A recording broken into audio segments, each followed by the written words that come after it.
Very much everyone for being here. This is a fantastic crowd. I'm so honored to be speaking in front of you. I came from West Hempstead, in Nassau County, where our Republican club is in twice the size room and less than a quarter of the crowd. So we're going to try over there to really build that one up, just like Vicki did over here. So really, I appreciate everyone being here. But I'd just like to say I do have deep roots in Queens. My grandfather raised my father over here, and my sister lives here, so it's an amazing town, and this is really the epicenter of policy of what's going on in the country. I actually was just on the John Frederick show, Ruth was on there too, on Monday, because it's a DC-based show, but they want to know what's going on in Queens, because Queens is an incredibly important part. It really makes the entire country. And I would say that Queens, unfortunately, in the last year, has become ground zero for leftist public politicians. Really just crazy, wild, socialist, the left is really rooting over here. And I want to talk a little bit tonight about where that's coming from, about how that's happening, about who's organizing, what organizations. So there are three organizations that I have in mind that I want to talk about tonight that really caused what's going on. And I'm going to start with Caban, because she wrote about her last week.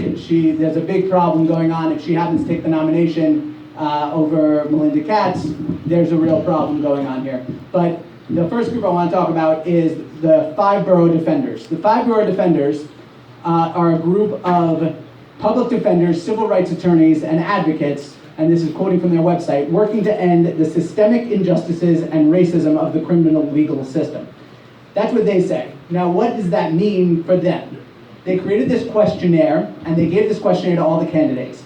And this questionnaire basically defined the primary race for the Democrats. There were 7 Democrats, 6 of them filled out this questionnaire, but the debates and all the talking points basically came off of what this group was talking about.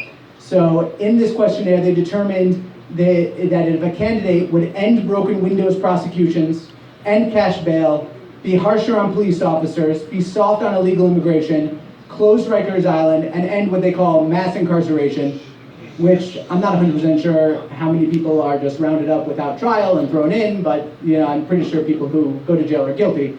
But that is what they're going. The more leftist you were on these policies, the better grade you received. Tiffany Caban got an A-. She had the highest grade, and she got the endorsement from this group.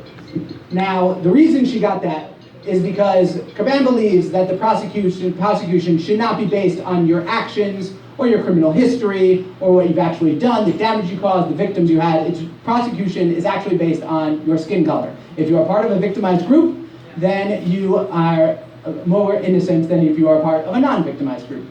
So, for example, if you're a Hispanic person who jumps a turnstile in the subway, then the problem is the turnstile. It is not the problem that you did something illegal.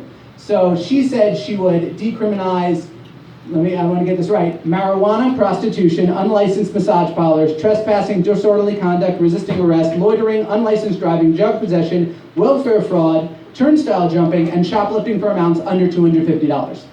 She would decriminalize all of those. She said she would not prosecute those cases if she was the DA. Unless they're white. So that's something we're worrying about.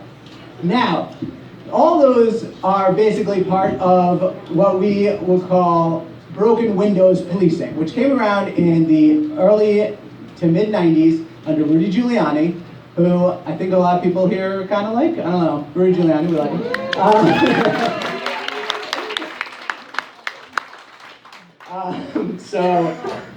So he came in and he helped with the police commissioner, Bill Bratton. They instituted broken windows policing. Now, before broken windows policing, between the years of 1988 and 1993, there were close to 2,000 murders in the city of New York per year, spiking in 93, I believe, at 2,200. In 1994, the year Giuliani took office, it dropped to 1,500. His last year in office, in 2001, there were 649. And in 2018, when they continued those policies, in spite of de Blasio's terrible leadership and the way he's been trying to hamstring and handcuff the police department, there were only 289 murders in the city of New York. Now that is a massive decrease. And the interesting thing about this is that who was getting killed in the late 80s, early 90s? It was gang violence. It was African American people. These policies saved black lives. If you think Black Lives Matter, you institute these policies. You don't just let crime run rampant. I think that that's something we can all agree with. Now, that's not all. It's not just the murders that dropped. Rapes dropped 77% in New York City. Robberies dropped 84%. And it's not like the prison population quadrupled. The prison population actually declined between 1997 and 2008, and 20,000 more people left prison than entered it. The people who are going to prison are not people who have drug possession, are smoking a joint out in the street, and they're getting pulled up and sent to prison for a year. That's not what's going on. Those aren't the people that are in prison. The people in prison are violent criminals, especially in Rikers Island. Most of the people there, over half of the people, commit violent acts. And it's interesting that today, Joe Biden was asked that if he would go along with the ACLU's plan to release 50% of the prison population, and he said he would do even more than that. He said, I'll release more than 50% of the prison population in the country. I don't know where he's getting that number, but basically he's just saying, I'll release them. He's running far to the left. Oh, yeah. So the 5 Row Defenders are running a similar playbook to another radical left-wing pack, which is the Justice Democrats. Now, who here has heard of the Justice Democrats? We got around a third of the room has heard of the Justice Democrats. Let me tell you, the Justice Democrats are the reason why you have Alexandria Ocasio-Cortez. She is a product of their plan. Now, the Justice Democrats were founded by the host of the Young Turks, Cenk Uygur, who is much farther to the left. They make MSNBC look like Fox News. Like, they are incredibly part of the YouTube channel. And it's also came up from staffers from the Bernie Sanders 2016 campaign. They are the ones who created the Justice Democrats. Their strategy is to find deep blue districts, like Queens and the Bronx, and to find entrenched incumbent Democratic candidates like Joe Crowley, and to basically primary them very quietly, get their people to go into the primary. And Alexandria Ocasio-Cortez was that person. She won 15,000 votes in her district, won the primary, and then it's over, because they know that the Republicans will not gather and will not get together enough to actually go up against a Democrat. So that's what we're here to change. We have to change that.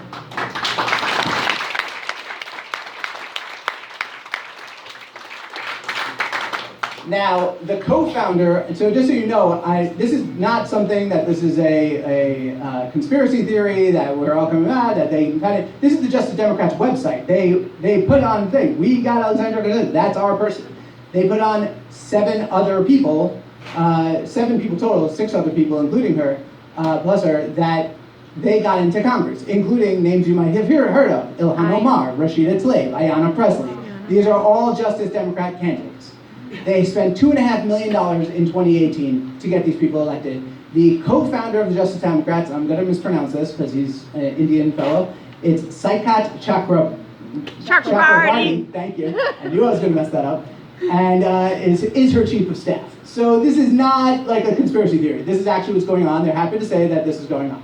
Now, the Justice Democrats co-wrote the Green New Deal, so that's what they're pushing for. They push for the elimination of private health insurance. They want federal funding for abortions. They want open borders. Their agenda is basically to take the Democratic Party, take the establishment, the center-left Democrats that we can, in theory, work with. We can say, okay, we disagree on tax policy, but yes, we want to get criminals off the street. Yes, we want to secure our border, but we can work with those Democrats. They want to take the entire Democratic Party and move them over to the left. That's their goal.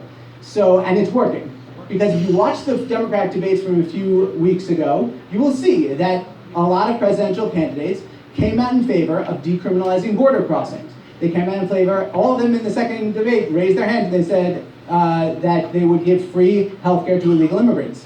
They said that a bunch of them said they would eliminate private healthcare insurance. This is Justice Democrat policy that is being spoken on the Democratic stage for president. Joe Biden, who has been in politics, who may have been at one point a center-left guy, he's running way to the left because of these policies. Because he wants to win the nomination. He supported the Hyde Amendment, which prevents federal funding for abortions, for decades. For 30 years, he supported it. He just flipped on that because of this is what's going on. The Justice Democrats, they already have 5 candidates on the slate for 2020 election. There are 4 running for seats in the House and 1 in the Senate. They already have people that they are going to put forward, and they just want to get more seats, more power. Now, the third organization I want to talk about tonight is actively trying to change America's foreign policy to regarding America's greatest ally in the Middle East, Israel. This is called If Not Now. They are made up of a group of Jews who essentially want to see the end of the state of Israel as a Jewish state. Now, just a quick side point on Jews that do this kind of thing. A lot of people call them self-hating Jews. I do not think that they're self-hating Jews. I think that they love themselves. I think that they love everything about themselves. They're very egotistical.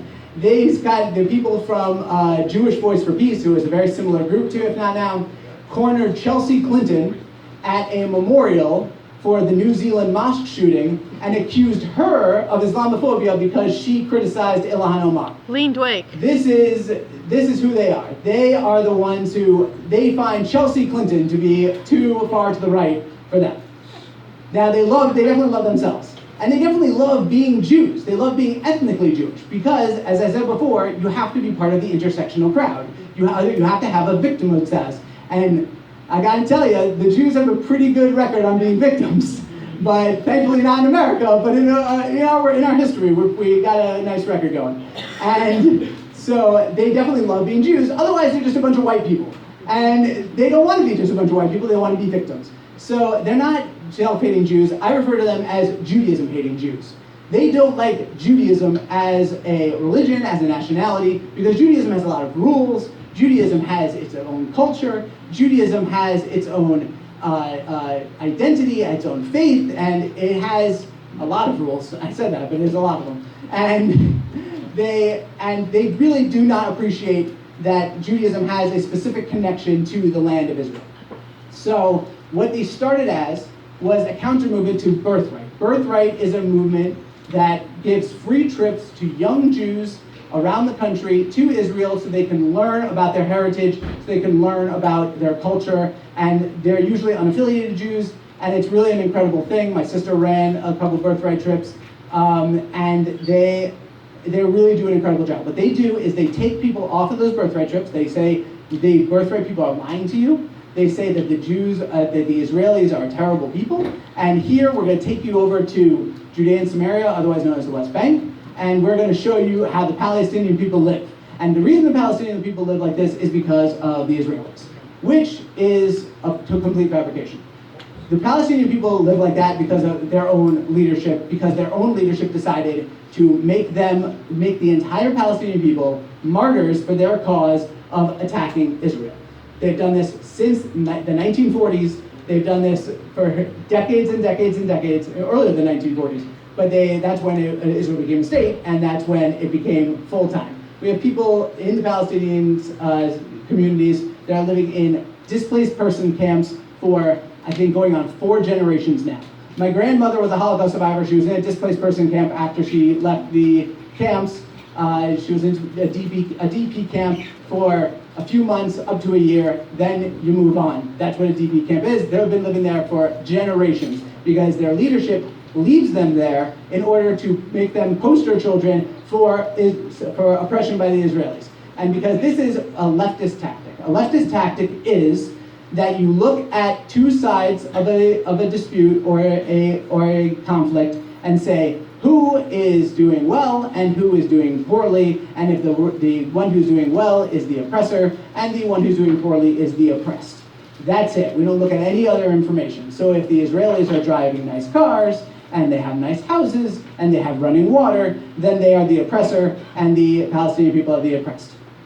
So this is what If Not Now started as doing. What they moved on to doing is they are now going and targeting presidential candidates and telling them to ask them to commit to ending the occupation of the West Bank. Now, there is no occupation of the West Bank because you can't occupy something that doesn't exist. There is no state of Palestine.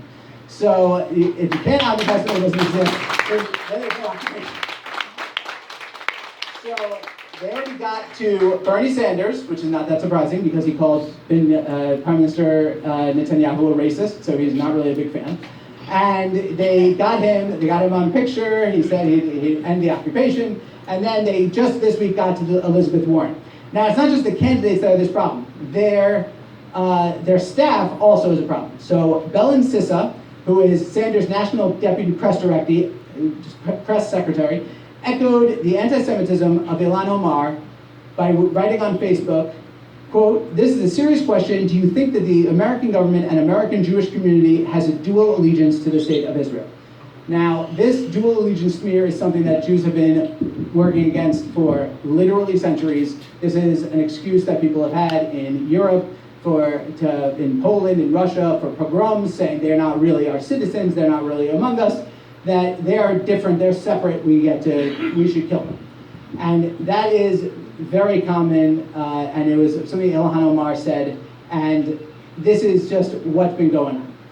Elizabeth Warren has even deeper ties to If Not Now. She actually hired one of their co-founders, Max Berger, on her campaign staff. Max Berger deleted all of his tweets prior to working for her, and there are a few ones that were captured. One is, Ilhan Omar is right, and Israel is not a real democracy. Now, Israel is about to have its second election in a year because they couldn't get a coalition in their Knesset, in their parliament, and the Palestinian Authority their last election was in 2005, is 15 years into a 4-year term. Another tweet he said was, "Confession, I would totally be friends with Hamas." Hamas is a terrorist organization that kills Israel. It kills Jews. So this is who Elizabeth Warren has on her staff. Now, these organizations are well-funded, they have full-time staff, they are hiring people to go to primary states, and they are really going after making the Democratic Party more left-wing. So what we need to do is we need to talk to and I know we all know people who are Democrats. I love to engage with Democrats because they don't agree with me. And I just you have to know who these organizations are because they need to be aware that their party is being pulled away. I see a walk away t-shirt over there that the Democrats have to understand that their party is being commandeered by the radical left wing, and we can't afford just to write off these groups and say that these groups are not as big of a deal, because then we get a DA candidate like Tiffany Caban, and then she may be the least of our worries if they keep going. Thank you.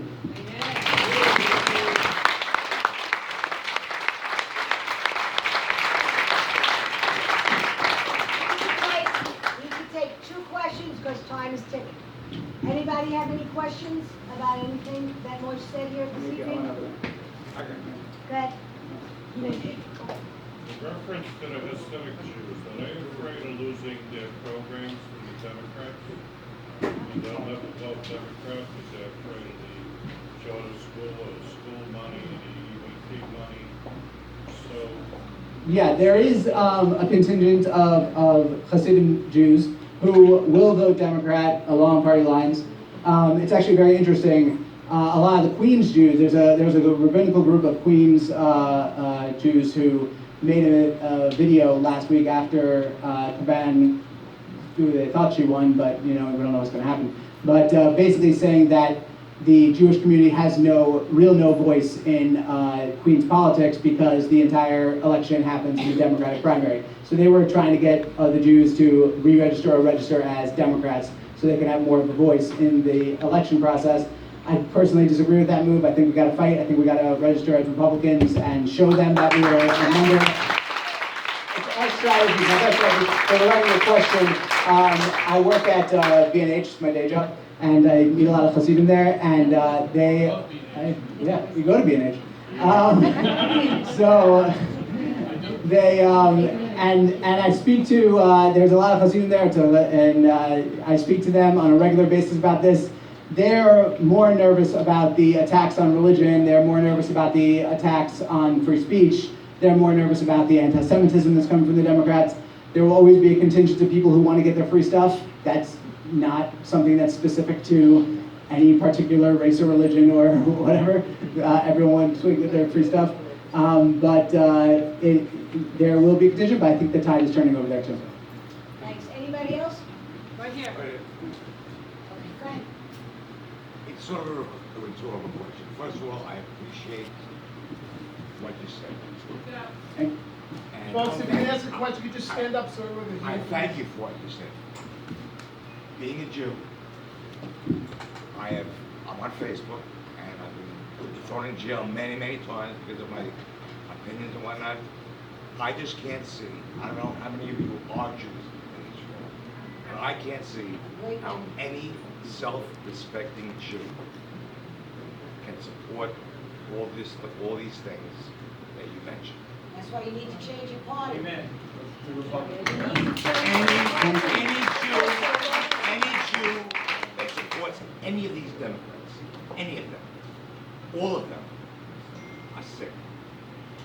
That's Right? true. I engage with a lot of them, and I appreciate Thank you coming up here and staying. Thank you very much. And your name is? Ken Houghton. Thank you, Ken. Thank you. He's been following me on Facebook since I jumped out of the car with the car. Okay, one more question, and then we got it. Are you running any kind of program, or what are you working on? So right now I'm You a, need a volunteer. thank you. I'm a writer for the Queens Jewish Link. I'm trying to expand my writing. I've written for the Jewish Link from New Jersey. I've had articles published on the Daily Wire. So right now I'm not running anything, but I am a writer. And if you have any places you think I can write for, send them to me. Thank you. And by the way, just one thing about what you said before. I engage with a lot of Jews in my synagogue or on Facebook. People who I grew up a block away from, three blocks away from, that are Democrats, and they are lifelong Democrats. They will not change parties.